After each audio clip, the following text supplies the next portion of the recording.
inherited by her uncle like a plow at 12. A Lakota chief burned the bill of sale. I am going to tell you about a piece of paper. Not what was written on it. I already know what was written on it. I have carried the words in my chest like a stone since the morning Hoka Waste read them aloud to me in the trading post at the river crossing, his voice steady but his hands not, the paper shaking between his fingers while Amos Prout stood behind the counter, pretending to check a ledger he had already memorized. The paper said that a girl named Sunka Wynn, which in the white man's record was written as Susan Wynn, because the man who wrote it had no ear for anything true, had been placed in the custody of her mother's brother, one Thomas Wynn, formerly of Ohio, upon the death of her parents in the winter of 1863. It said that Thomas Wynn had the legal right to determine her labor, her residence, and her disposition in marriage, until she reached the age of 21, or until such rights were transferred by written agreement to another party. Transferred. Like you transfer a horse, like you sign over a mule. She was 12 years old when her mother died of fever and her father drowned crossing the Cheyenne River trying to go for help. 12 years old when Thomas Wynn arrived at the agency with that paper already drawn up, like he had been waiting for the right weather, and took her away in the back of a wagon with a tarpaulin over the goods so nobody at the agency could see what he was hauling. I did not know her then. I did not learn any of this until much later, and by the time I learned it she was 19 and had already been passed twice, like a tool you lend to a neighbor when you have no more use for it yourself. I am going to tell you how that paper stopped existing. My name is Chayton. In the white man's records I am listed as Clayton, because the same people who turned Sunka Wynn into Susan Wynn had the same tin ear for everything that mattered. I was born on the plains of what they were calling Dakota Territory by then, though my grandfather had been born when it was not called anything at all, because naming a thing you did not own had not yet occurred to anyone as a useful idea. I was, in the autumn of this story, 53 years old. I had been a headman of my band since I was 31, which meant I had spent 22 years making decisions I did not always want to make, carrying the weight of people who could not always carry themselves, and burying those I could not save.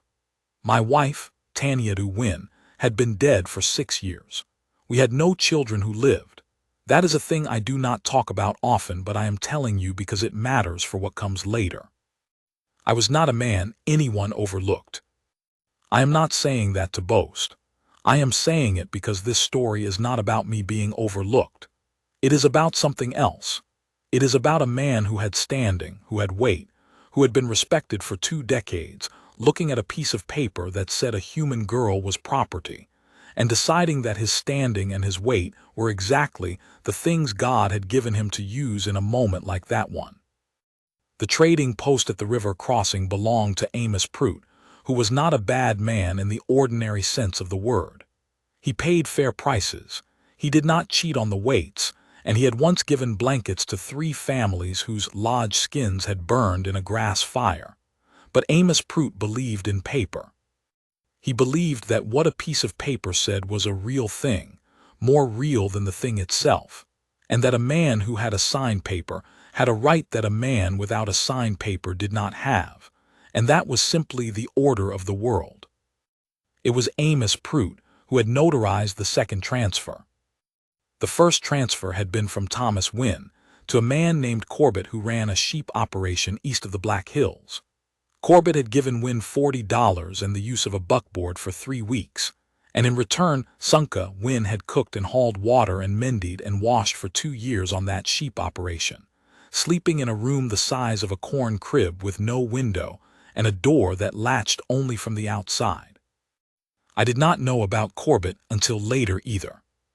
The second transfer was from Corbett to a man named Del Harker, who had a homestead claim 8 miles north of the crossing, and whose wife had died of a difficult birth the previous spring, leaving him with a 14-month-old son and a farmstead that was falling apart around his ears. Harker had not thought of himself as a bad man either. He thought he was solving a practical problem.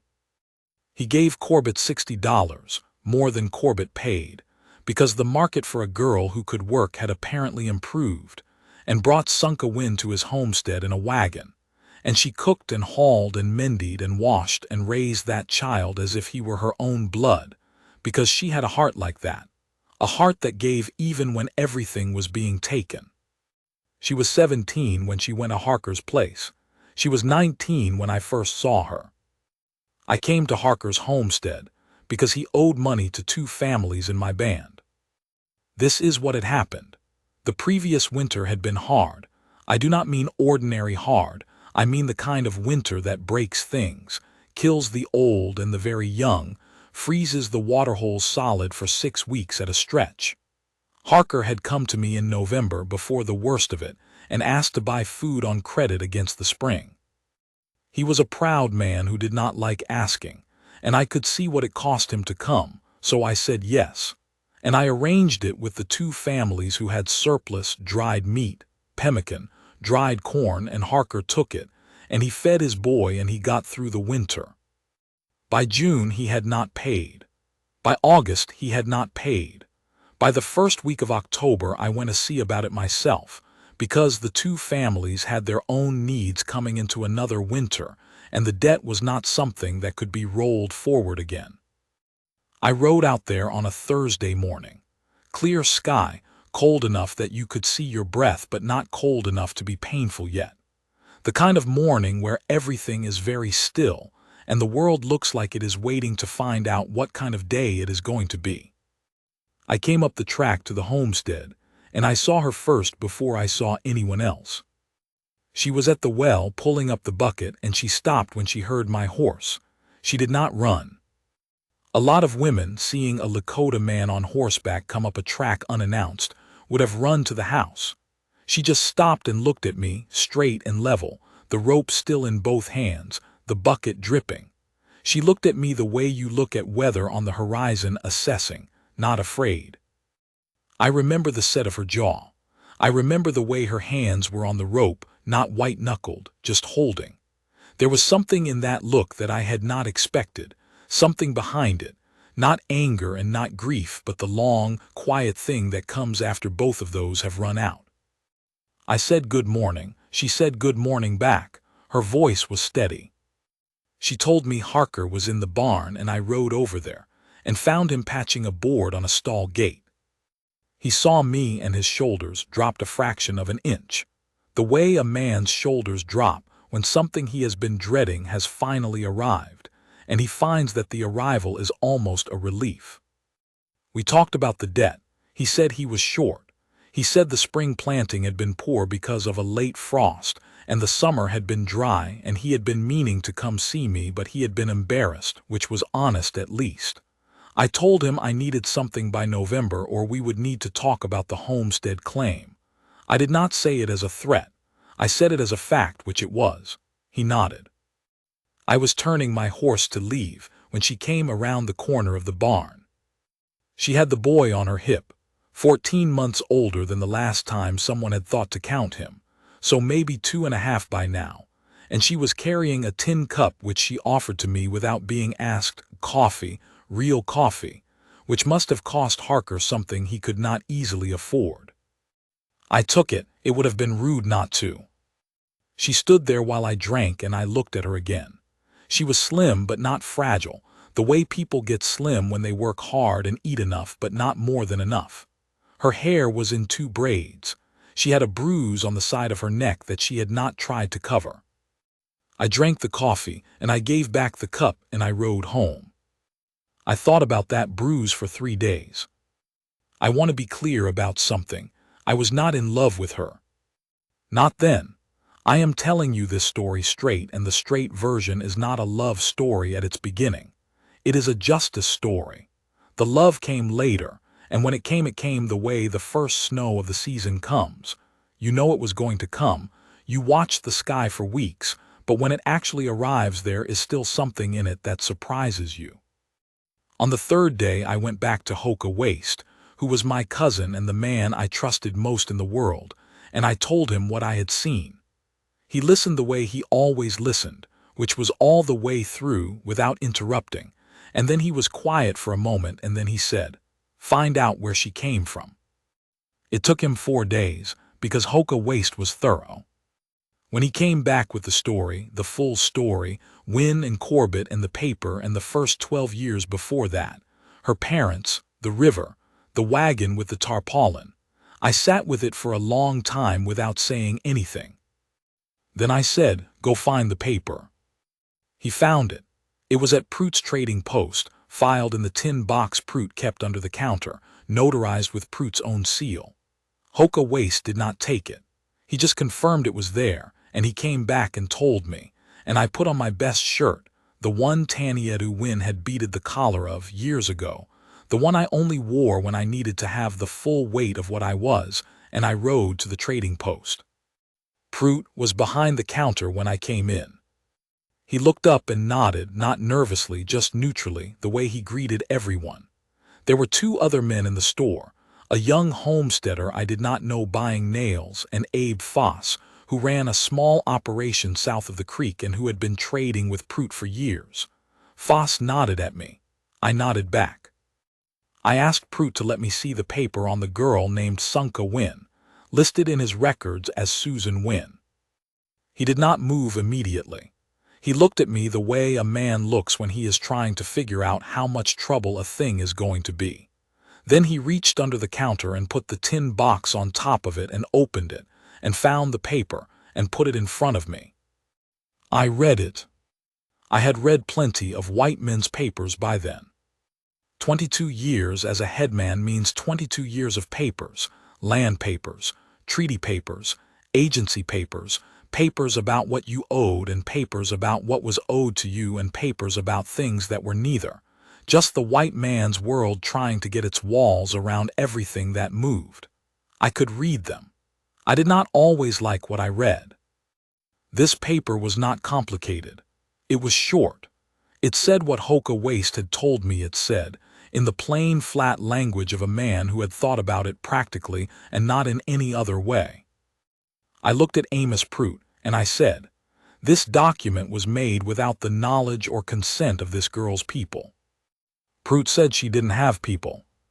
He said her parents were dead, and Thomas Wynne was her legal guardian, and he had transferred the guardianship, and it had been done legally. I said her people were my people. I said her mother had been born 30 miles from where we were standing, and her grandmother had been of the Sikingu band, and that made her Lakota, and Lakota people did not get put on paper like Plough horses, and Thomas Wynne had no authority that I recognized to sign anything on behalf of a Lakota girl. Pruett said the courts would see it different. I said the courts were a 4-day ride east, and I was standing here now. I do not think Pruett was a man who frightened easily.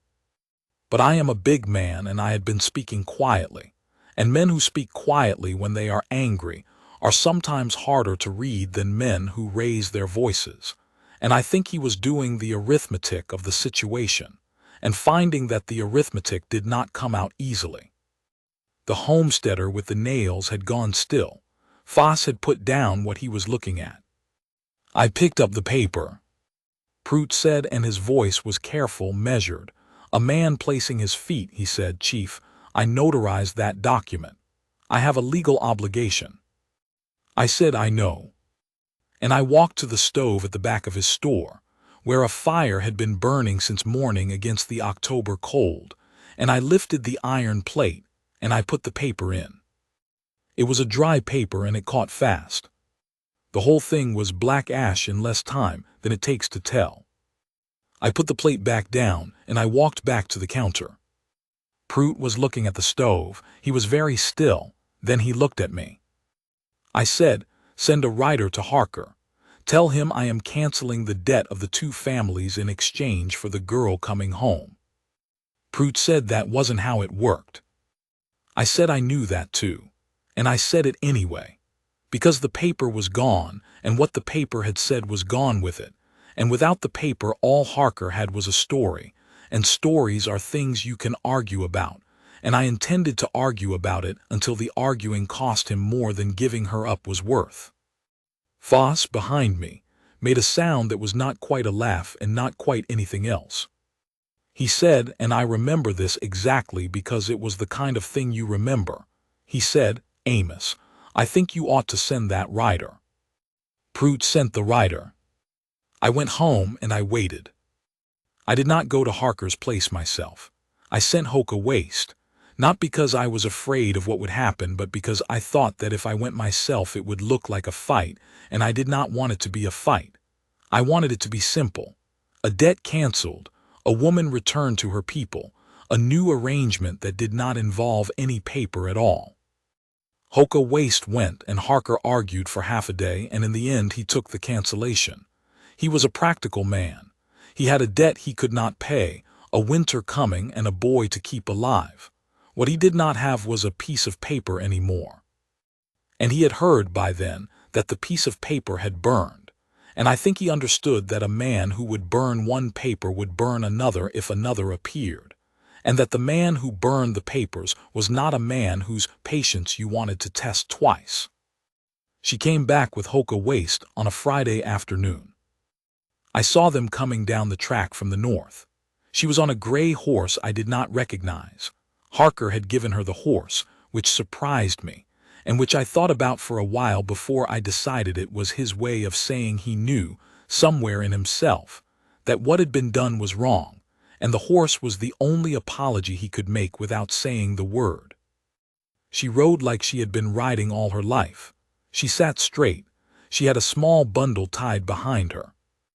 I was standing in front of my lodge when they came in, and she stopped her horse and she looked at me for a long moment, the same look from the well, assessing, measuring, trying to figure out what the weather was going to be. I let her look. I did not say anything until she was ready. Then she said, "Why?"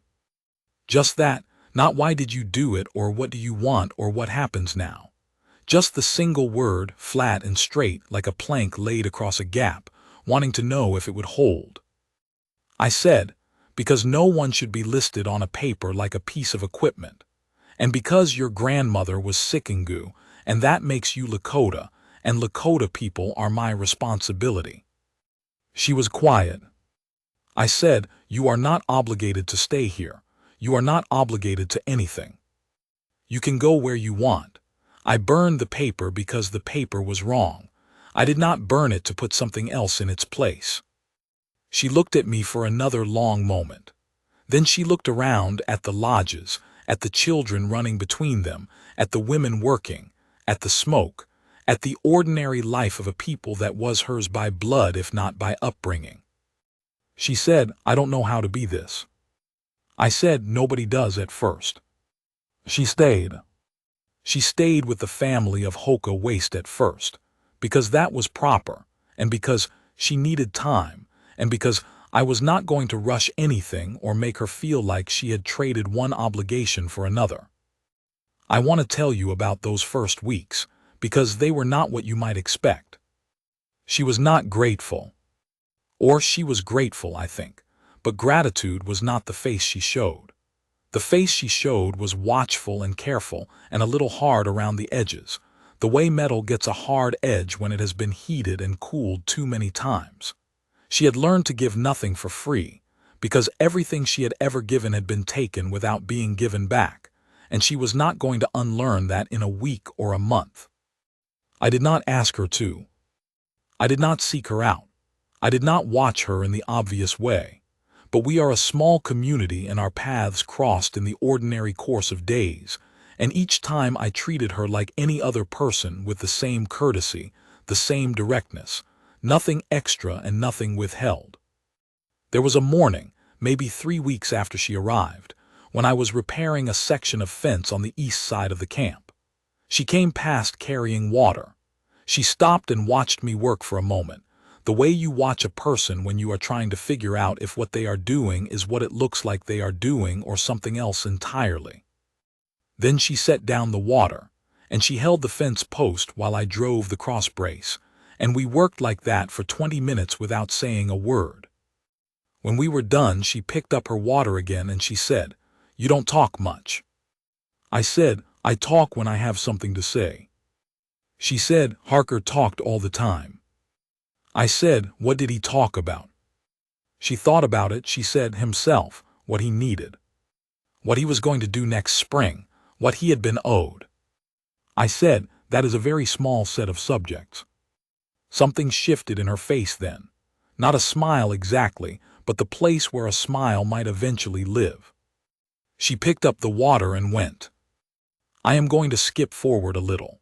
Not because nothing happened in those weeks, a great deal happened, inside her and inside me both, though most of it was quiet, the way the important things usually are, but because this is a story about specific things, and I do not want to bury the specific things in the general passage of time. The specific thing that happened next was that Thomas Wynne came back. He came in November, first hard freeze just passed, the ground iron under the horse's hooves. He came with a man I did not know, a younger man who rode like someone paid to ride that way, and he came to Pruitt's trading post first, and Pruitt told him about the paper. I heard about this from Foss, who had been in the store when Wynne arrived, and who rode out to my camp to tell me, because Foss was the kind of man who kept his accounts straight in the ways that mattered. He said Wynne was not pleased. I said I expect not. He said, the other man with him is named Cal Aldrich, and he has a reputation for solving problems of a particular kind. I said thank you to Foss, and gave him coffee, and sent him home. Then I sat with it. I want to tell you what I felt, because this is the part where people sometimes expect a certain kind of story, a story about a man strapping on a gun and going to meet trouble with trouble. That is not what I felt. What I felt was very quiet and very cold, the way the air feels just before the temperature drops another 10 degrees, not the sharpness of the cold itself, but the stillness before it. I had been a headman for 22 years. I had sat with federal agents who thought they were going to get what they came for by being large and loud and certain. I had negotiated with men who brought rifles to the table and called it a conversation. I had buried people I could not protect and carried that forward and kept going. Thomas Wynne was a man who had used a piece of paper to own a girl and then sold her twice for the price of a decent mule. He was coming to get her back, or to get paid, or to make some kind of noise that would let him feel like the world still ran the way he needed it to run. He had a man with a reputation. I had 22 years and a people behind me, and a name that meant something in this valley. I told Hoka Waste to make sure she knew what was coming, not to frighten her, but because she deserved to know, because she was not a thing to be moved around a board without being told which direction the pieces were going. She had spent 7 years being moved without being told. I was not going to do that to her. Hoka Waste came back and said she had listened to the whole thing and then said, "What is he going to do?" Hoka Waste said he told her, "The chief will handle it." And she said, and Hoka Waste told me this part carefully, watching my face, she said, "I know. I just want to know what he's going to do." Wynne came to the camp the next morning. He came alone. He left Aldrich at the edge of the tree line, a quarter-mile back, which was a statement, "I see you, I have a threat, but I'm not using it yet." That was a man who had done this kind of thing before in some form. He knew how to arrange his pieces. I met him outside my lodge, just me standing. I did not bring anyone. Wynne was a man of about 60, which surprised me a little. I had imagined him younger, though I do not know why. He had a broad face and pale eyes that had the particular flatness of a man who had spent a long time telling himself that the things he did were reasonable. He was wearing a good coat. He had once been a large man and was now a soft one. He said, "I hear you burned a legal document." I said, "I burned a piece of paper." He said that amounted to the same thing, and I was looking at damages and possibly criminal liability, and he was prepared to be reasonable about it if I was. I said, "What do you consider reasonable?" He said, "Return the girl and we call it square." I said, "She is a grown woman of 19, and she is here of her own choosing." He said, "She's mine until 21, and we both know it." I looked at him for a moment. The sky was the color of old iron. The trees at the edge of the camp were bare and black against it. Somewhere behind me, a child was laughing at something, and the ordinary sound of it was very loud in the cold. I said, "Thomas, I am going to tell you something and I want you to hear it clearly." He waited. I said, "There is no paper. There is no document. There is no legal claim. What there is a young woman who came here on her own horse and is living here by her own choice among her own people. If you go east and draw up another paper, I will burn that one too. If you send your man in the trees to try to take her, I will send him back to you broken, and I will ride into every settlement within 3 days of here, and I will tell every man who trades in this valley what you sold her for and what you took for the sale. And by the time I am done, your name will be a word people use for a particular kind of filth." Wynn's jaw tightened. I said, "I have been a headman for 22 years. I have more patience than you have money, and I have more friends in this valley than you have time. Whatever you came here to get, you are not going to get it. Go home." He did not say anything for a moment. He was looking at me and doing the arithmetic, the same way Prout had done the arithmetic, and arriving at the same place. He said, "You can't just decide." I said, "I already did." He went. He rode back to the trees, and he and Aldrich talked for a few minutes, and then they both rode south. I watched until they were out of sight. Hoka Waste came up beside me and stood there. He did not say anything for a while. Then he said, "Do you think he is done?" I said, "I think he is done with this particular angle." He said, "And the other angles?" I said, "I think he is old and soft, and the thing that ran him out here was pride more than money. And I think his pride is broken now. Broken things can still cause trouble, but they usually don't come back to the same place." Hoka Waste thought about that. He said, "You were very certain." I said, "I needed him to think I was." He looked at me, I looked back. Then we both went inside out of the cold. She found me that evening. I was at the fire outside my lodge, the way I usually was in the evenings, with coffee and the quiet that I had needed for a long time. The stars were very clear, the way they get when the cold has wrung the moisture out of the air, and the camp was settling into its nighttime sounds. Low voices, dogs, a child being put to bed, the particular soft percussion of a people at rest. She came around the side of the lodge and stopped a few feet away. She was wearing a heavy blanket around her shoulders.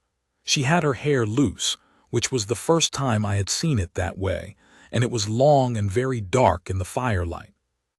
She did not sit. She stood and looked at the fire for a moment, and then she looked at me. She said, "Hoka Waste told me what you said to him." I said, "Which part?" She said, "The part about his name being a word for filth, and the part about," she stopped for a moment, "about her own horse and her own choice." I waited. She said, "I have never had anyone say that about me before, that I was somewhere by my own choice." The fire cracked, a piece of wood shifted. I said, "It is true." She said, "I know, that's why I'm standing here." I looked up at her then, and she was looking at me, not with the assessing look from the well, not the hard closed-off look from those first weeks, but something I had not seen from her before, something open, something that had decided to be open, which is a different thing from simply being open, and is in some ways a harder thing, because deciding to be open when you have spent years learning to stay closed is an act of will. And will is something I have always respected more than most qualities a person can have. She sat down across the fire from me. We did not talk about Wynn. We talked about the stars for a while, and she told me her father had taught her the names of them, the Lakota names which she still knew, though she had not used them in 7 years, and I told her the ones she had forgotten, and she said them back to me until she had them again. After a while she said, "Are you cold?" I said I was not. She said, "I am." And she moved around the fire and sat beside me, and I put my arm around her, just the weight of my arm across her shoulders, and she leaned against me the way you lean against something that is solid and has been there a long time and is not going anywhere. We stayed like that for a while. I could feel her breathing. The fire burned lower. The stars wheeled overhead in their slow old way, indifferent to everything and present for all of it, the same as they had been for every other moment that had ever mattered to anyone under this sky. I did not say anything. Neither did she. There was nothing to say that the fire and the stars and the warmth of her shoulder against my side was not already saying better. After a long time she said, very quietly, I did not think I would ever not be afraid. I said, are you afraid now? She thought about it. She said, no. I said, that is a good thing. She said, yes. I need to tell you about the following spring, because that is when the last piece of it settled, and settled the way things settle when they are finished. Through the winter we had moved from that moment at the fire, the way two people move when neither of them is trying to rush a thing, and both of them have been hurt enough to understand the value of patience. Slowly, with care. The way you reintroduce an animal that has been in a small space for too long to the open ground. You don't drive it. You just open the gate and stand back and let it find its own way out. She learned the life, not just the motions of it. She had been working hard her whole life. She knew how to work, but the belonging of it, the way you belong to a people and they belong to you, the web of obligation and affection and shared history that is the actual substance of what the word community means when you strip the word down to its bones. She learned the language back, or the parts of it she had lost. Her grandmother's tongue was still in her, buried under the years but not gone. It came back to her in the way things come back that were learned very young, not smoothly, in fits and starts, a word one day and a whole phrase the next, and then some days nothing at all.